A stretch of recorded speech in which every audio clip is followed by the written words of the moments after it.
नमस्कार दोस्तों, आज की हमारी कहानी अच्छी लगे तो प्लीज हमारा चैनल सब्सक्राइब करें। एकमात्र पुत्री के विवाह के उपरांत मिसेज अनिल एकदम अकेली हो गई थी। अनिल जी तो उनका साथ कब का छोड़ चुके थे। एक बेटी थी, वो भी पराए घर की हो गई थी। नाते रिश्तेदारों ने औपचारिकता निभाने के लिए एक दो बार कहा भी था कि अब इस उम्र में अकेली कैसे रहोगी, हमारे साथ ही रहो। और बेटी ने भी बहुत अनुरोध किया अपने साथ रखने का, परंतु वो किसी के साथ जाने को सहमत नहीं हुई। शाम के वक्त छत पर ठंडी हवा में घूमते हुए घर के पिछवाड़े हॉस्टल के छात्रों को क्रिकेट खेलते देखना उन्हें बहुत भाता था। कई बार बच्चों की बॉल छत पर आ जाती तो वो दौड़कर उसे फेंकती, तो लगता मानो उनका बचपन लौट आया हो। कई बार बॉल छत को पार कर आंगन में पहुंच जाती और बच्चे उसे लेने जाते। तब मिसेज अनिल उनसे पल भर में ढेरों सवाल पूछ बैठती। बेटा, कौन से साल में पढ़ते हो? घर की याद नहीं आती क्या? यहाँ खाना कैसा मिलता है?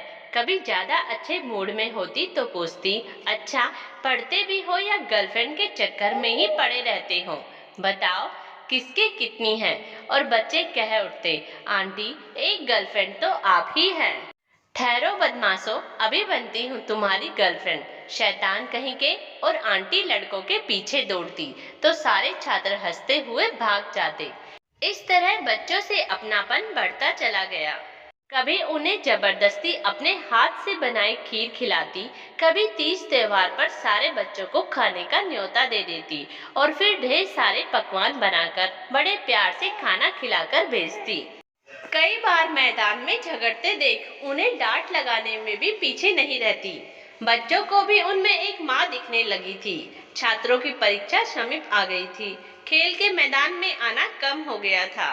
मिसेज अनिल कुछ उदास सी रहने लगी थी और कुछ दिन से स्वास्थ्य भी खराब रहने लगा। पढ़ाई करते हुए एक छात्र को आंटी की याद आ गई तो हालचाल पूछने उनके घर पहुंच गया। देखा, मिसेज अनिल तेज बुखार से तप रही थी। बात पूरे छात्रावास में आग की तरह फैल गई। कई लड़के आनन फानन में उन्हें लेकर अस्पताल पहुंच गए।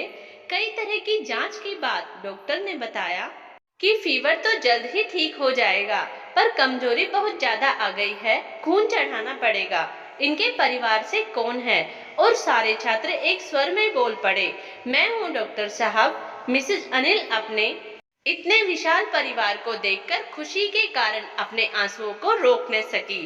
परिवार खून के रिश्तों से नहीं बनता कि खून के रिश्ते हैं तो यह परिवार है। परिवार तो प्रेम के बंधनों से बंधा होता है। प्रेम से बड़ा कोई भी रिश्ता नहीं। आप चाहो तो प्रेम से सारे संसार को अपना परिवार बना सकते हो, पर उस प्रेम की एक शर्त होती है कि उसमें स्वार्थ का प्रेम कभी न हो। रिश्ते दिल की गहराई से जुड़े होने चाहिए।